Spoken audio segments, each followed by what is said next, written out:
আসসালামু আলাইকুম, কেমন আছেন সবাই? আশা করি সবাই ভালো, আমিও খুব ভালো আলহামদুলিল্লাহ।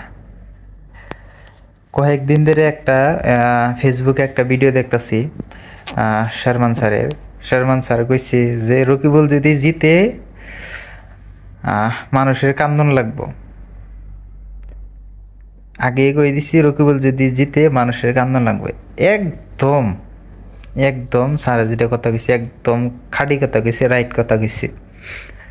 রকিবুল জিতছে, আমাদের এন কান্দন লাগতাছে, আঙ্গো মুসলমানদের কান্দন লাগতাছে। আমরা লোভিত মানুষ, 500 টাকা পাই এনে ভোট দিছি। আমরা লোভিত মানুষ, আমরা বেচা খাইছি, যার জন্য আঙ্গ উপরে এই হালাত। বহুত মানুষে হয়তো আমার এখন কমেন্ট করে গালাগালি পারাহারে ছোড়ো এই না, তো বড় বড় কথা কও। ভাই দুঃখের বিষয়, এখন ছোড়ো এই না বড় কথা কর নাকি উপায় নাই। যে হালাত চলতেছে, বড় মানুষ এই লুইডা খাইতে নিছে, বড় মানুষের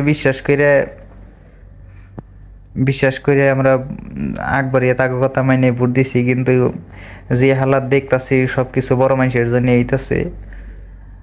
যত বড় মানুষ তত লোভী মানুষ, যত শিক্ষিত মানুষ দেখতাছি তত লোভিত মানুষ দেখতাছি। সব কিছু নিজের স্বার্থের জন্য করতাছি, সবেই নিজের স্বার্থের জন্য দেখতাছি।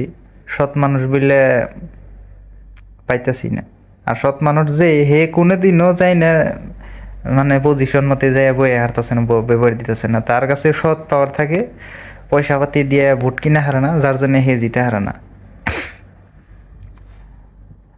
আল্লাহ, এই ডেঙ্গু মুসলমানদের পরিচয় বেরিয়ে গেল যে আমরাও লোভিত মানুষ, আমরাও নিজের স্বার্থের জন্যই করি।